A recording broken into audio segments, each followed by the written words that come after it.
I don't know how clear I've made this yet, but I am an absolute sucker for great character writing, and in my opinion, out of this recent 2010s through 2020s wave of great TV animation, DuckTales 2017 does it best.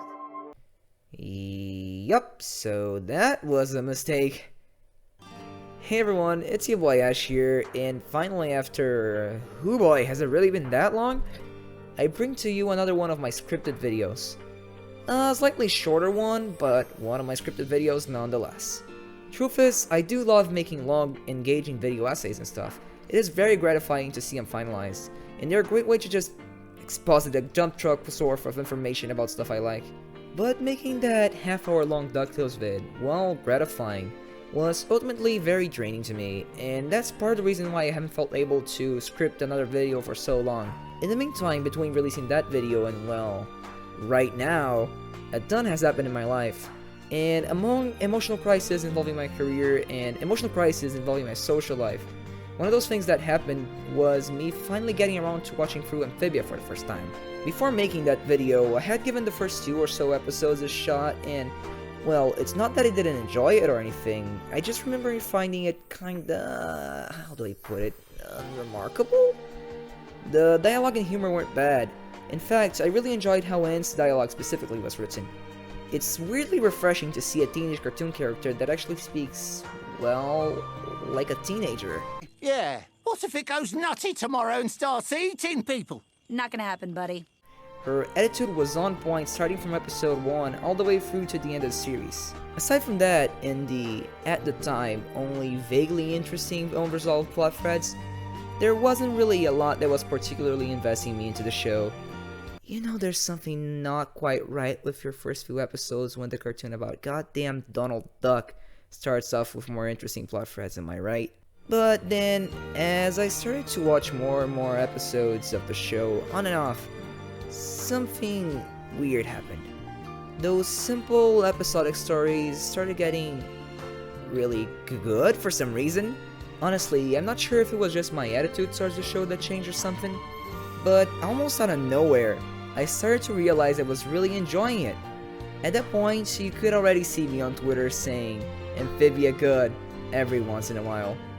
For some reason, I just started having a lot of fun as I went further into Season 1.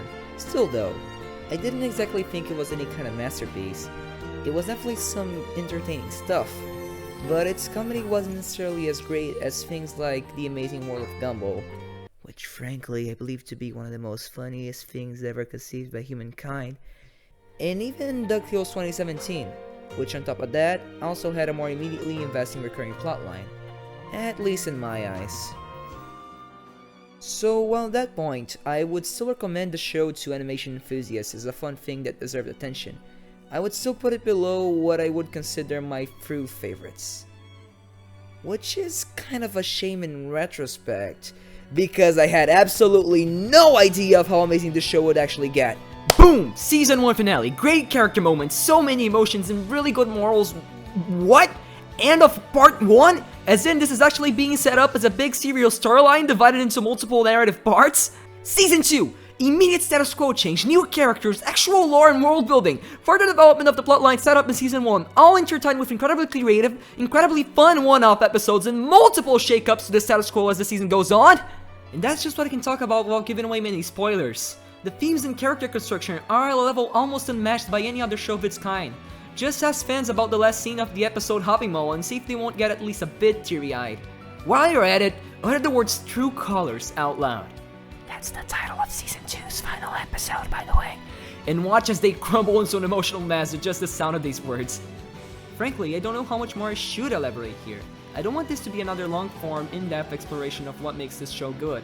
I already did that for DuckTales, and that's partially because I do feel that show goes largely unrecognized for its stupendous quality. Meanwhile, Amphibia is already fairly popular, and a few people have made a way better job than I ever could tackling the series in a more analytical, long-form manner. At the same time, I don't feel like I should just not talk about this show. And I know this is kinda stupid, but from late Season 1 onwards, the story really starts showing its true colors. And I'm not just talking about everything I mentioned earlier. Those are supplements to what's ultimately the most important part of the show, its surprisingly pertinent themes and message. Maturity in media is a bit of a contentious topic. Sometimes people can't even agree on what maturity even means. A lot of dudes out there genuinely believe maturity is all about how much blood, violence, and sex you can put on screen at once. Well, by those people's standards, Little Frog Show over here is anything but mature. It's colorful, comedic, and directed at people of all ages. But here's the thing, and I really don't mean to come off as pretentious here. I believe Amphibia is one of the most maturely written animated TV shows out there. Only a few times in a lifetime does one come across a piece of art that truly speaks to said individual on a personal level. Sure, there might be a show with a character that goes through a relatable struggle, or a book that tackles certain ideas that have been in your head lately, or even a game that fulfills your personal tastes and leaves you thinking like it was specifically made to fulfill them. But when an entire story is built around certain themes and ideas that feel very personal to you and your own struggles, that's when a piece of art really hits different. When it makes you settle for new life choices and look at things from a different perspective. There are many pieces of media about friendship out there, and don't get me wrong, some of them are really good. But very few explore friendship as an actual multifaceted theme. Very few go beyond concepts such as the power of friendship, or alternatively, go beyond taking the complete opposite route and decide to go all cynical on the audience as an attempt of sometimes near meaningless subversion. Amphibia is one of those very few. It explores friendship as an actual theme. Through the characters of Anne, Spriggs, Sasha, and Marcy, Amphibia makes an effort to explore the concept of friendship and its multiple facets. That includes all the good and bad stuff that comes with it.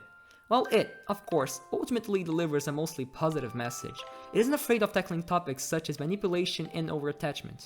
It presents those issues as real things that can happen to real people, and explores its characters and themes within that lens. That's exactly why I now regret the line from the DuckTales essay that appeared in the beginning of the video. Amphibia's characters are good in a way that's very rare for this kind of show. While I stand firm on my belief that these characters are underrated and complex in their own right, Amphibia succeeds because it's nuanced. Very nuanced. It presents relationships, presents problems inside relationships, and very organically lets them grow and develop throughout the story. The show makes a big deal out of how much the characters experience maturing and growing up, and how much the connections and relationships people make with each other support said maturity and growth. The story does try to get very feelsy with its character drama and relationships, but it works because it earns those relationships in an incredibly natural and realistic manner. Yeah, at times this is a stupid talking frog show with an episode about a spitting competition, but it also achieves so much freaking more than that, without ever actually letting go of its soul and sense of humor. The transition between the sillier episodes of early season 1 to the later more serialized ones isn't jarring at all. That's because 1. The show never forgets what it's all about and sticks firmly to its previously discussed themes. And 2. Aside from the slow start I mentioned earlier, which itself feels very deliberate, the show is incredibly well paced and defined. The serial progression of the later seasons can be neatly organized into a sequence of shifting status quos that change every few episodes to keep even the self-contained stories feeling fresh. You go from Wartwood in Season 1 to traveling to Utopia in early Season 2, which itself transitions into staying in Utopia for the middle chunk of the season, only for the characters to return to Wartwood in the following few episodes, and so on and so forth. As I alluded to before, each season is considered one of 3 parts of the story, and they feel very well defined. The plotline really seems like it was predefined in advance, at least to some extent. It never feels like it's going back and forth trying to resolve plot threads in a sporadic manner. The pacing is very tight in that sense. The writers had a story they wanted to tell, and they used just exactly the amount of time they needed to tell it. And what a story it is! You know what? This is exactly the kind of show that will get people who watched it as kids to look back and think, damn, this was kinda messed up, wasn't it? It never talks down to its audience, and this, once again, speaks to the emotional maturity of its storytelling. If you watched my Deltarune video, or in any way follow my occasional vent tweets on my Twitter, you know I've been facing some issues regarding coping with change in social situations. You know, being a teenager now, I suppose it's to be expected. Still though, it's something I've been going through for over a year at this point. And while this whole thing had its ups and downs, it always really hurts whenever I remember those times when I didn't feel so rejected, when I didn't feel so different, when I didn't feel so alone. You kinda just wish those times would last forever, you know? But I guess that just isn't how life goes, is it? Things change, people change. Amphibia taught me that you can't just hold on to everything.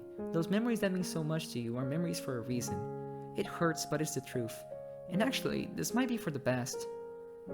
Change hurts, but it's also the reason we're still here. growing, learning, improving, becoming ourselves. Don't try and hold on to something that literally isn't there anymore. Don't try to construct a comfortable reality where everything stays the same and you can live happily ever after. Soon enough, the cracks will begin to show. People are gonna be hurt.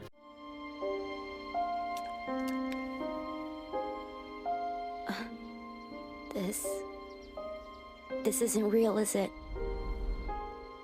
The real Anne and Sasha don't want what I want, and it hurts. But forcing them to follow my dreams is wrong. I've learned that the hard way. And you know why? Because it's a lie. Change will happen, and if something about said change bothers you, just do something about it. You've probably got a perfectly functioning set of vocal cords, so make use of them. We need to talk about Marcy. You were thinking about her too, huh? Speak out, don't just follow along and let people walk all over you. Don't succumb to some twisted form of peer pressure just to try and keep things as close as how they were as possible. Don't just pretend that everything is fine and normal when it clearly isn't. Anne!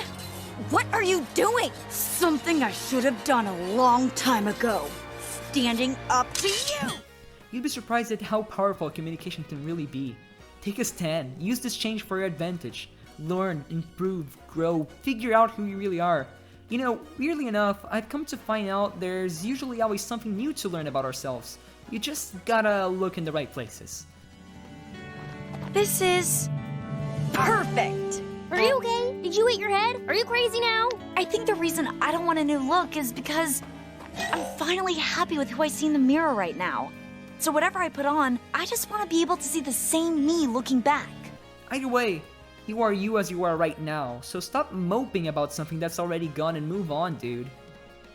Amphibia taught me that things change, and that's okay.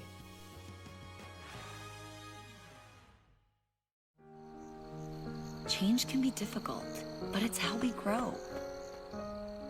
It can be the hardest thing to realize you can't hold on to something forever. Sometimes, you have to let it go. But of the things you let go, you'd be surprised what makes its way back to you.